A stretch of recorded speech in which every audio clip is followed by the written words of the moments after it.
ಸತ್ಯವತಿ ಅಮ್ಮ, ನಾನು ಮಠಕ್ಕೆ ಬಂದಾಗಿಂದ ನೀವು ಮಾಡೋ ಕೆಲಸಗಳು, ನಿಮ್ಮ ಭಕ್ತಿ, ಶ್ರದ್ಧೆ, ಸಹನೆ ಎಲ್ಲ ನೋಡಿದ್ದೀನಿ. ಆದರೆ ನೀವು ಗುರುಗಳ ಹತ್ರ ಮಾತಾಡಿದ ವಿಷಯ ಕೇಳಿದ ಮೇಲೆ ನಿಮ್ಮ ಶಕ್ತಿ ಏನು ಅಂತಲೂ ಅರ್ಥ ಆಯ್ತು. ನನಗೂ ಅರ್ಥ ಆಯ್ತು ಭಟ್ರೆ, ಅದಕ್ಕೆ ನಾನು ಬಂದೆ. ಓಹೋ, ಏನಪ್ಪ ಅರ್ಥ ಆಯ್ತು ನಿನ್ಗೆ? ಅಮ್ಮ, ಮಠದಲ್ಲಿ ಯಾವಾಗಲೂ ಕೆಲಸ ಉಪವಾಸ ಅಂತಲೇ ಇರ್ತೀರ. ನಾನು ಆ ಭಟ್ರ ಹತ್ರ ಅಮ್ಮಂಗೆ ಊಟ ಕೊಟ್ರ ಅಂತ ಪದೇ ಪದೇ ಕೇಳ್ತಾನೇ ಇರ್ತೀನಿ. ಅವರು ಅಮ್ಮ ಉಪವಾಸ ಅಂತಲೇ ಇರ್ತಾರೆ. ನೀವು ಉಪವಾಸ ಇದ್ರೆ ನಿಮಗೆ ಶಕ್ತಿ ಬೇಡವೇ? ಅದಕ್ಕೆ ಹಣ್ಣು ತಗೊಬಂದೆ, ತಗೊಳ್ಳಿ. ಓಹೋ, ಏನಿವತ್ತು ಸೂರ್ಯ ದಿಕ್ ಬದಲಾಯಿಸ್ದಂಗೆ ಕಾಣ್ತಿದೆ. ಹಣ್ಣು ಕೊಡ್ತಿದ್ಯಾ? ಕೊಡು.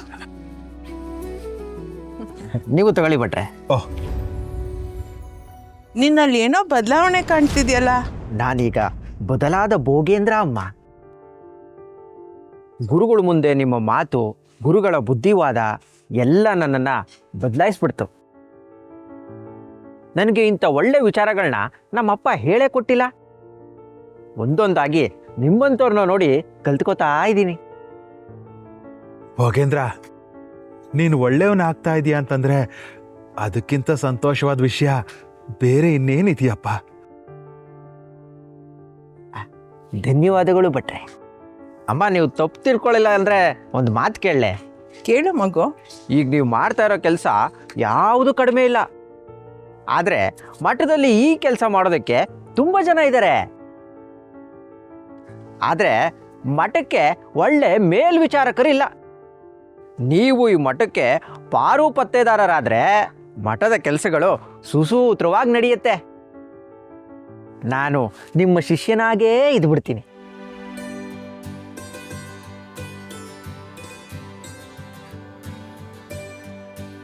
ಏನಿದು, ನಾನು ಕೇಳಿದ ತಕ್ಷಣ ಯೋಚನೆ ಮಾಡ್ತಾ ಇದ್ದಾರೆ? ಅಂದರೆ ಪಾರು ಪತ್ತೇದಾರಿಕೆ ಬಗ್ಗೆ ಇವ್ರಿಗೆ ಆಸಕ್ತಿ ಇದೆ ಅಂತಾನ? ಏನಪ್ಪ, ನನಗೆ ಮಠದ ಪಾರು ಪತ್ತೇದಾರಿಕೆನಾ? ಹೌದಮ್ಮ, ನೀವು ಗುರುಗಳ ಮುಂದೆ ನಿಂತು ವಾದ ಮಾಡಿದ ವೈಖರಿ ನೋಡಿ ನಿಮ್ಮ ಶಕ್ತಿ ನನಗೆ ಅರಿವಾಯಿತು. ನೀವೇ ಮಠದ ಪಾರು ಪತ್ತೇದಾರಿಕೆ ವಹಿಸ್ಕೋಬೇಕು. ಇದ್ರ ಬಗ್ಗೆ ನಾನು ಗುರುಗಳ ಹತ್ರ ಒತ್ತಾಯ ಕೂಡ ಮಾಡ್ತೀನಿ. ಬೇಡಪ್ಪ, ನನಗೆ ಯಾವ ಜವಾಬ್ದಾರಿನೂ ಬೇಡ. ಈಗ ಹೇಳಿದ್ರೆ ಹೇಗೆ ಭಟ್ರೆ? ಅಮ್ಮನಿಗೆ ಜವಾಬ್ದಾರಿ ನಿಭಾಯಿಸೋ ಶಕ್ತಿ ಇದೆ ಅಲ್ವಾ? ಖಂಡಿತ ಇದೆಯಪ್ಪ. ಆದರೆ ನಿರ್ಧಾರ ತಗೋಬೇಕಾಗಿರೋದು ಅವರಲ್ವೇ? ನೋಡು ಮಗು, ನಾನು ಈ ಹಿಂದೆ ಎಲ್ಲ ರೀತಿಯ ಜವಾಬ್ದಾರಿನ ನಿಭಾಯಿಸಿ ಬಂದವಳು. ನನಗೆ ಇದೇನು ಕಷ್ಟದ ಕೆಲಸನೂ ಅಲ್ಲ. ಆದರೆ ಮುಕ್ತಿಗೆ ಅಂತ ಬಂದವಳಿಗೆ ಜವಾಬ್ದಾರಿಯ ಭಾರ ಹೊರೋದು ಸಾಧ್ಯವಿಲ್ಲ. ಅಸಾಧ್ಯ ಅಂತ ಯಾಕೆ ಹೇಳ್ತೀರಿ ಅಮ್ಮ? ಸ್ತ್ರೀಯರಿಂದ ಅಸಾಧ್ಯವಾದದ್ದು ಏನೂ ಇಲ್ಲ. ನಮ್ಮ ದೇವಾನು ದೇವತೆಗಳು ಲಕ್ಷ್ಮೀ, ಪಾರ್ವತಿ, ಸರಸ್ವತಿ ಲೋಕ ಕಲ್ಯಾಣಕ್ಕೆ ಅವತಾರ ಎತ್ತಿಲ್ವೇ? ದುಷ್ಟ ಸಂಹಾರ ಮಾಡಿಲ್ವೇ? ಇತಿಹಾಸದಲ್ಲಿ ಸ್ತ್ರೀಯರು ಪುರುಷರಿಗೆ ಸರಿಸಮಾನವಾಗಿ ಸಾಮ್ರಾಜ್ಯವನ್ನು ಆಳಿಲ್ವೇ? ಅದಕ್ಕೆ ಹೇಳ್ತಾ ಇದ್ದೀನಿ, ನಿಮ್ಮಿಂದ ಈ ಕೆಲಸ ಖಂಡಿತ ಸಾಧ್ಯ.